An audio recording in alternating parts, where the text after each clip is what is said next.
جلدی جلدی بتاؤں گا. پہلا کام اللہ سے ڈرنا. بولو اللہ سے ڈرنا. آج ایک واقعہ میں آپ کو سنا رہا ہوں, سب سنیں گے انشاءاللہ.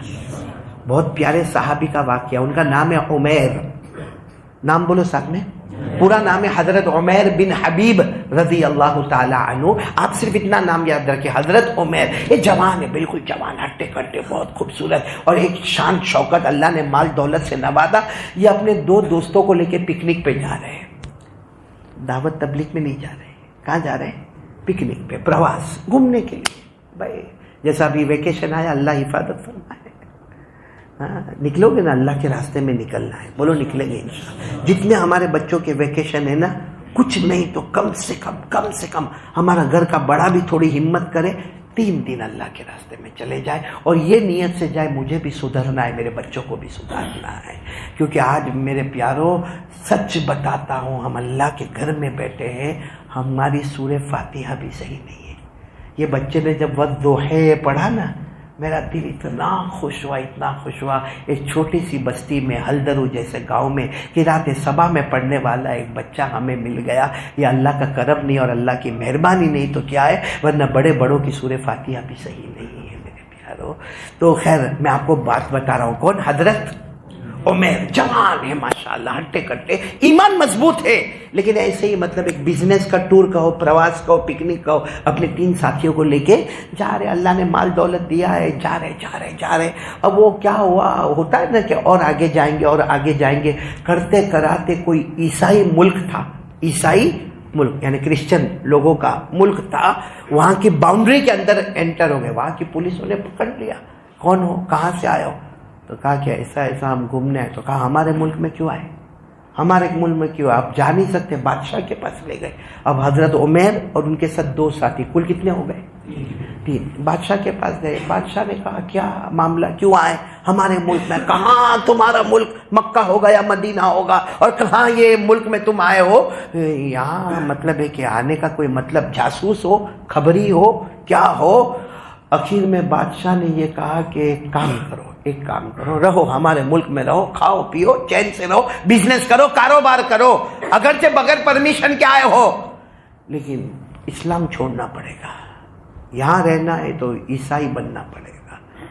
تینوں نے انکار کر دیا کہ سب چھوڑ سکتے لیکن لا الہ, ارے بولو نا, لا الہ الا اللہ کو ہاتھ سے جانے نہیں دے سکتے. اب ظاہری بات ہے, ظلم ستم, مارنا دھاڑنا سب ہوا. اب وہ بادشاہ کا جو وزیر تھا, اس نے بادشاہ کے کان میں کہا کہ یہ نہیں مانتے, ہفتہ ہو گیا مارتے اور ان کو بھوکا رکھتے, لیکن یہ بالکل ماننے کو تیار نہیں. ایک کام کرے, ان کے ایک ساتھی کو مار ڈالو, تاکہ ایک کو ماریں گے تو دوسرے 2 ہوش میں آئیں گے اور مذہب اسلام چھوڑ کر عیسائیت قبول کریں گے. اور اس زمانے میں سزا کیسے دی جاتی تھی, بڑی کڑھائی لائی جاتی تھی اور اس میں تیل کو گرم کیا جاتا. جب پورا تیل کھولنے لگا, ایک ساتھی کو اٹھایا, ڈال دیا, جل گئے. بولو انا للہ و انا الیہ راجعون. دوسرے 2 ساتھی کو کہا کہ دیکھو کیا ہے. انہوں نے کہا نہیں, ہمارے ساتھی کو جلایا, ہم کو بھی جلا دو, ہم جان دیں گے مگر لا الہ الا اللہ کو نہیں چھوڑیں گے. دوسرے ساتھی کو اٹھایا, ان کو بھی ڈال دیا, وہ بھی جل گئے. بولو انا للہ و انا الیہ راجعون. اب باقی رہ گئے کون؟ حضرت عمیر, جن کا واقعہ میں سنا رہا ہوں. لمبے چوڑے, ہٹے کٹے جوان. وزیر نے بادشاہ کو کہا یہ بھی کام نہیں آیا, 2 جل گئے مگر یہ کلمے کو ہٹنے والے نہیں ہے. وزیر نے کیا کہا, ان کو کوئی اور سزا دو, کیونکہ یہ لمبے چوڑے حسین خوبصورت ہے. اگر یہ ہمارے مذہب کو قبول کرے, ان کو لالچ بھی دو کہ ان کو بادشاہ کے گھر میں رکھا جائے گا, بلکہ ہو سکتا کہ بادشاہ کی لڑکی سے شادی کرایا جائے گا, ان کو بہت اونچا عہدہ دیا جائے گا. بہت سمجھایا بادشاہ نے اور وزیر نے, مگر بولو حضرت عمیر مانے. کیا کیا معلوم ہے؟ دیکھو اللہ کیسے ناممکن کو ممکن کرا تھا. ان کو جیل میں بند کروایا. کیسے جیل میں؟ ایک چھوٹی سی کوٹھڑی تھی اور وہ وہاں کی سزا تھی کہ ایک بڑا ناگ رکھا جاتا تھا. سانپ ہوتا ہے نا, سانپ, ناگ, اور ایک شکاری کتا ایک طرف رکھا جاتا اور اس کے بیچ میں ان کو جا کے دروازہ کھولا جاتا. بس جیسے دروازہ کھولا سب لوگ باہر آ گئے. اب وہ ناگ جو ہے نا, ناگ آگے بڑھا, ان پہ حملہ کرنے کے بجائے وہ کتے پر حملہ کر رہا ہے اور شکاری کتا ناگ سے ڈر کے چپ چاپ بیٹھا ہوا ہے، اور یہ باوضو گئے تھے نماز پڑھنا شروع کر دی. بولو سبحان اللہ. یہ نماز پڑھتے گئے، اپنا قرآن پڑھتے گئے تھے. 24 گھنٹے کے بعد بادشاہ نے کہا جاؤ ذرا وہاں جاؤ، اس کے چچڑے ہو گئے ہوں گے، اس کے ٹکڑے ہو گئے گے، اٹھا کے لے کر آؤ. تو لانے والے نے کہا وہ تو وہی ہے اور زندہ ہے. کتا ان کے سامنے جھک کر بیٹھا ہے اور ناگ کتے پر حملہ کرنے کو تیار ہے، اور وہ اپنا قرآن پڑھے جا رہے. بولو سبحان اللہ. وہ اپنی نماز پڑھے جا رہے. تو بادشاہ نے پورے شورا قائم کیا کہ کیا ہے، کچھ مشورہ ہونا چاہیے.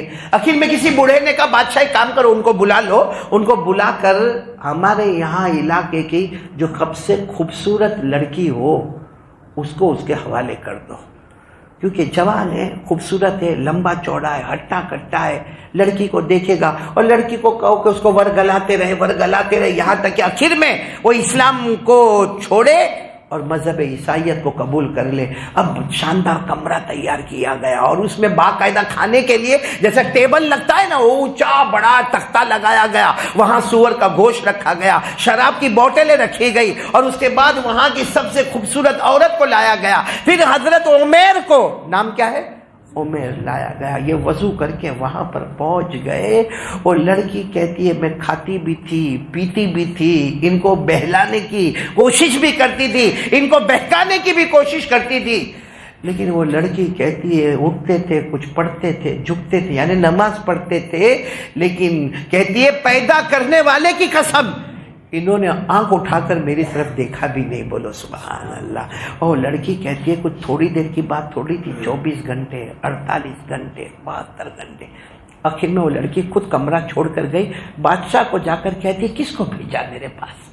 میں یہاں کی سب سے خوبصورت عورت اور لڑکی ہوں، کس کو بھیجا میرے پاس؟ یا تو اس کے اندر دل نہیں ہے، یا تو وہ انسان ہی نہیں ہے، وہ کوئی انہو لحجر او لحدید، وہ یا تو پتھر کا بنا ہوا ہے یا لوہے کا بنا ہوا ہے.